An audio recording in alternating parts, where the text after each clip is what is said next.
Drug overdose deaths have surged during the pandemic. Health officials say the prevalence of fentanyl is one of the leading causes. Yeah, the DEA has now issued a nationwide warning after several mass overdoses of fentanyl, including right here in Indiana. CBS 4's Max Lewis talked with local and state officials about why it's worse now than it's ever been. The tip of this pen is about how much fentanyl it would take to kill somebody. Local coroners are finding several times that amount in people's systems, and it's taking lives at rates never seen before. To kill a human being, basically what it does is it knocks out your ability to breathe.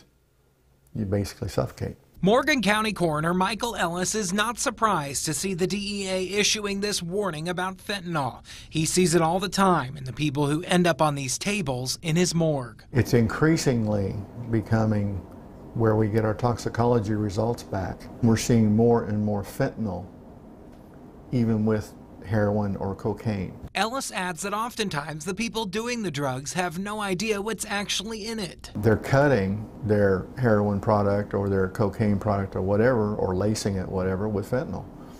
And I don't know if that's trying to get more bang for their buck or what it is, but they're killing people. Indiana's drug czar Douglas Huntsinger says the warning from the DEA comes at an appropriate time. We have seen spikes all across our state in just about any county. Huntsinger says fentanyl was recently characterized as a slow-motion weapon of mass destruction. The DEA said it killed more people last year than gun and auto-related deaths combined.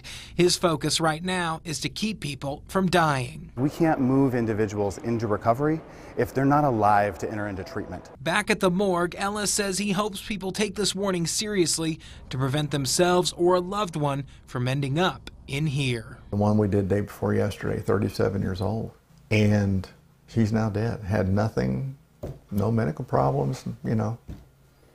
It's frustrating. The state has partnered with nonprofit Overdose Lifeline to install boxes like these across the state. They include pouches of Narcan, which can reverse the effects of an overdose. We'll have information on how you can access these free resources over on our website, cbs4indy.com. In Indianapolis, I'm Max Lewis, CBS 4 News.